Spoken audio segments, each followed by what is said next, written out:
This is Democracy Now!, democracynow.org, The War and Peace Report. I'm Amy Goodman. President Obama has begun to unveil a strategy for an offensive against the Islamic State that could last as long as 3 years and beyond the end of his administration.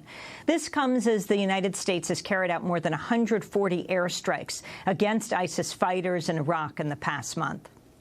Over the weekend, American warplanes launched fresh strikes against militants near Haditha Dam, less than 150 miles northwest of the capital, Baghdad. On Tuesday, Obama is set to meet with Congress to discuss the new strategy. On Wednesday, scheduled to give a major address to give more details to the American public. He first outlined the plan Sunday on Meet the Press. Obama says he has ruled out the redeployment of ground troops in Iraq, but has left open the possibility of airstrikes in Syria, as well as economic and political measures. At the NATO summit Friday, Secretary of State John Kerry and Defense Secretary Chuck Hagel said the U.S. will lead the offensive against the Islamic State with a so-called core coalition of 10 countries. The group includes Britain, France, Germany, Canada, Australia, Italy, Poland, Denmark, and Turkey, the only Muslim state. On Sunday, Arab League foreign ministers met in Cairo and announced they would cooperate with efforts to combat militants who've overrun parts of Iraq and Syria. The resolution did not explicitly support the U.S. campaign against the Islamic State, but suggested it would back the effort. This is Arab League Secretary General Nabil al-Arabi. This matter is neither political nor security related only, but we will discuss it from all directions to block it and stop its sources. This requires cooperation between different ministers and preemptive meetings and researching the subject from all its angles. However, the combat still stands, and the confrontation. It is not a simple decision. The decision to confront these phenomena, as many states demand. Also, by working on blocking the sources of terrorism, through fighting its ideology, seizing its funding, remedying reasons and circumstances that led to the outbreak of this extremist terrorist phenomena. All of this comes as a new report by a private British firm that monitors arms trafficking says military equipment provided by the United States and Saudi Arabia has fallen into the hands of Islamic State fighters. The firm examined rockets and small arms stamped property of the U.S. government that appear to have been supplied to Shiite forces in Iraq during the U.S. occupation. Well, for more, we're going to Beirut, Lebanon, to Rami Khouri, the director of the Issam Fares Institute for Public Policy and International Affairs at the American University of Beirut. He's also editor-at-large of the Beirut-based newspaper, The Daily Star. His latest piece, Avoid a Rerun of the War on Terror. He's joining us by Democracy Now! Video stream in Beirut. Welcome to Democracy Now!, Rami Khouri. What President Obama has said so far this weekend about the strategy in dealing with the Islamic State, as well as the, well, more than 100 strikes in Iraq. Can you respond? Well, it's pretty impressive how we can go from no strategy to 60 miles an hour in like 5 days. But I think we have to basically understand that the United States feels it must do something. It's not quite sure what is the best thing to do. And Obama is being cautious, understandably, because the United States has just come out of two rather catastrophic military adventures in Afghanistan and Iraq, and a third, I would call it catastrophic adventure with drone assassinations all over the world.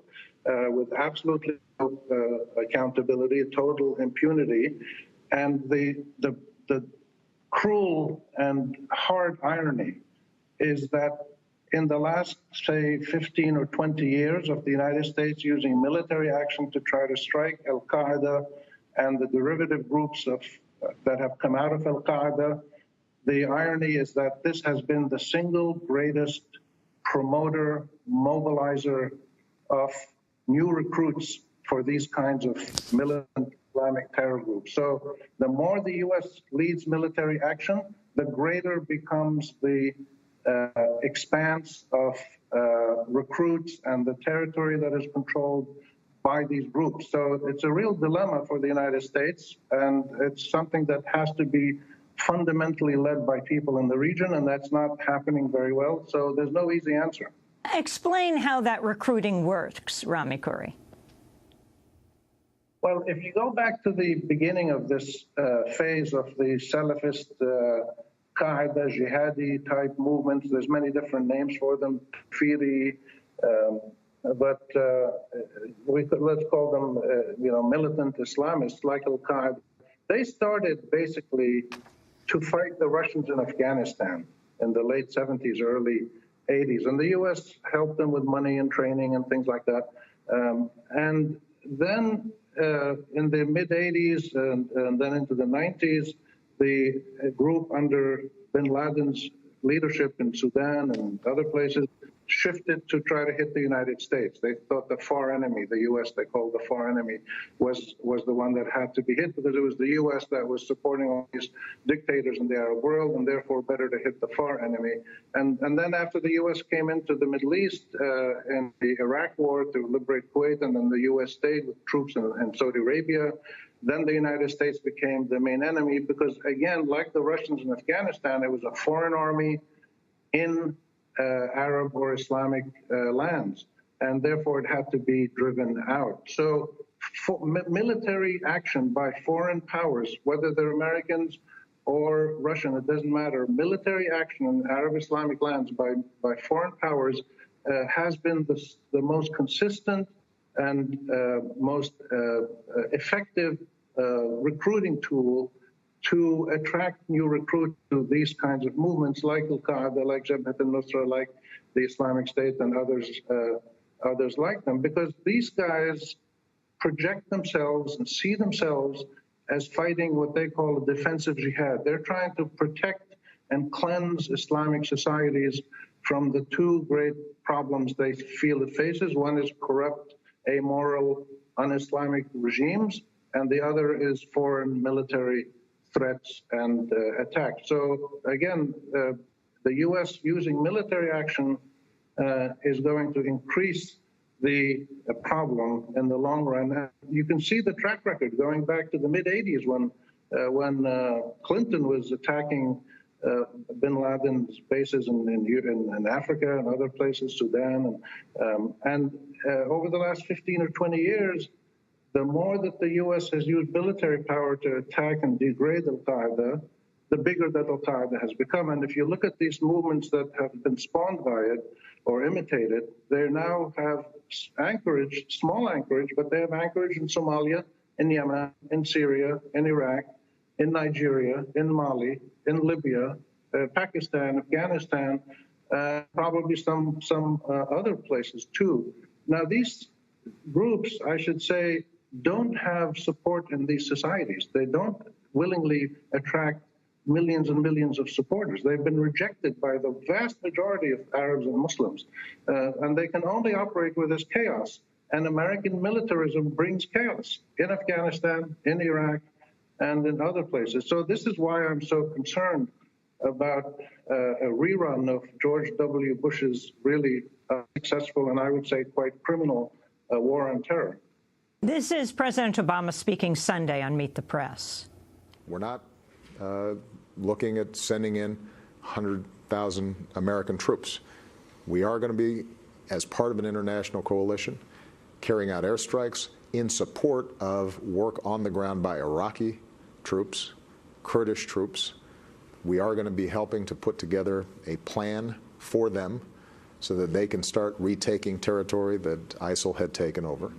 What I want people to understand, though, is that over the course of months, we are going to be able to not just blunt the momentum of ISIL, we are going to systematically degrade their capabilities, we're going to shrink the territory that they control, and ultimately we're going to defeat them. That's President Obama on Sunday. Can you talk about the other states that are joining in, Rami Khouri, and particularly Arab countries, where they fit into this picture? Well, the problem with the Arab countries is that most of them are responsible for the inadvertent but clear birth and expansion of these kind of Salafi, jihadi, extremist, militant Islamist groups. If you go back to the 70s and 80s, where these groups really started to take shape, the incubator for al-Qaeda and other groups like it were Saudi jails, Egyptian jails, Jordanian jails, Iraqi jails, Syrian jails, Tunisian jails. The jails of Arab regimes is where these movements were born. Young men became radicalized, then they got out of jail, and then they became jihadis. They went to Afghanistan, bin Laden organized them, the CIA helped them, and then off they go. It was the American military presence in the region that created the conditions, in fact, that allowed Abu Mus'ab al-Zarqawi, the Jordanian, to come in and start an al-Qaeda offshoot there, and then that expanded. So the problem is that all these Arab countries are in the same dilemma that the U.S. is in, which is their autocracy, their mistreatment of their citizens, created this problem over the years.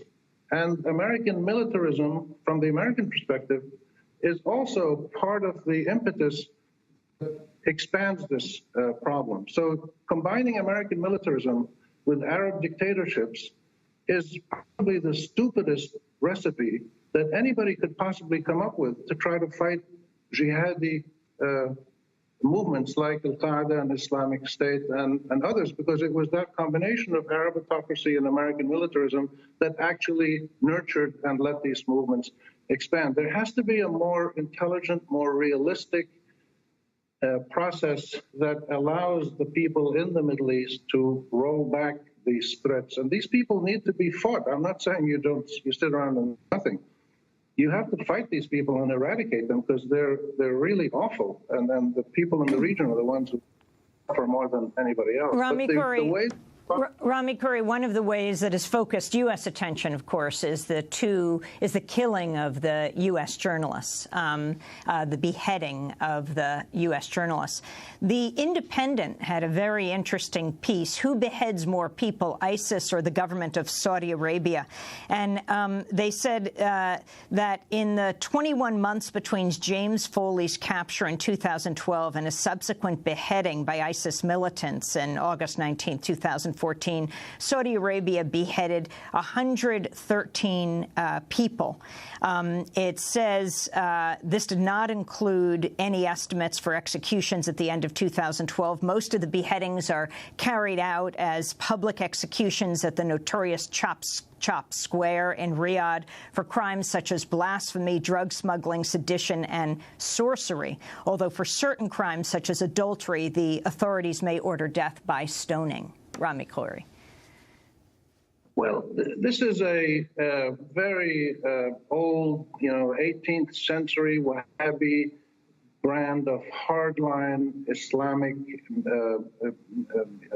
justice, really severe, that the overwhelming majority of Muslims all over the world think is something that should have been left behind in the 18th century. There's very few people, almost nobody around the world, except the Saudis and these Islamic State guys and Qaeda people. Even Qaeda has stopped doing it, that do this. So I wouldn't focus particularly on that. I mean, there's been many more people that have been killed by American drones who are innocent than people who've been killed by Saudis. And the Saudis have this justice system. It's a system. We may not like it. They probably don't like people being put in the electric chair in Texas every couple of months. So there's a qualitative difference between what we're talking about. I would certainly disagree with the way the Saudis chop people's heads off as a form of justice and deterrence, because it doesn't work any more than electric chairs work in the United States. And of course, there's the journalists wearing the orange jumpsuits, reminiscent of Guantanamo.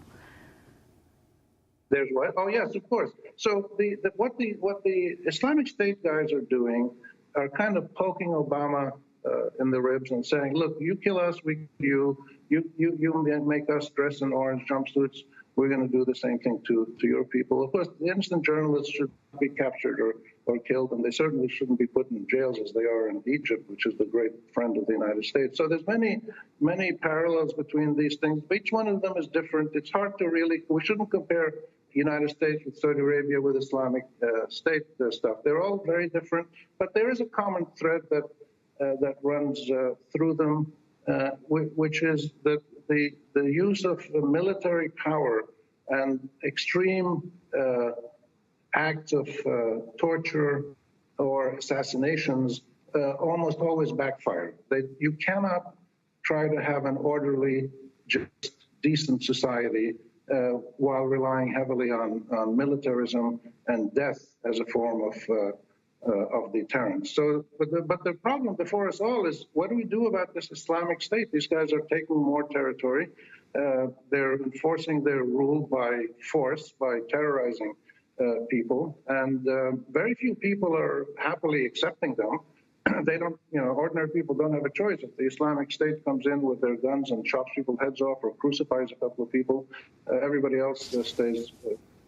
And this should be a telltale sign that these groups only can operate in zones of chaos.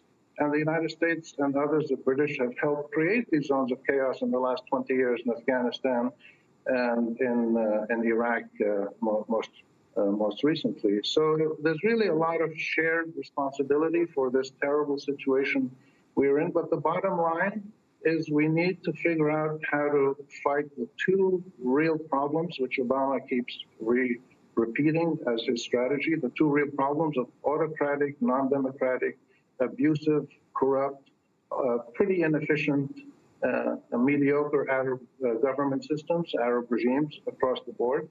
And the other one is the repeated use of American, British, Israeli, other military power in the region to try to enforce an order that the West and the Israelis and others feel is suitable for them. Those two problems are two of the root causes of all of these issues that we're seeing, and the Islamic State is simply a symptom of years and years of this, of these kinds of problems of bad governance. Rami Khouri, we want to thank you for being with us, director of the Issam Fares Institute for Public Policy and International Affairs at the American University of Beirut, also editor-at-large of the Beirut-based newspaper, The Daily Star. We'll link to your latest piece, Avoid a Rerun of the War on Terror. This is Democracy Now! We'll be back in a minute.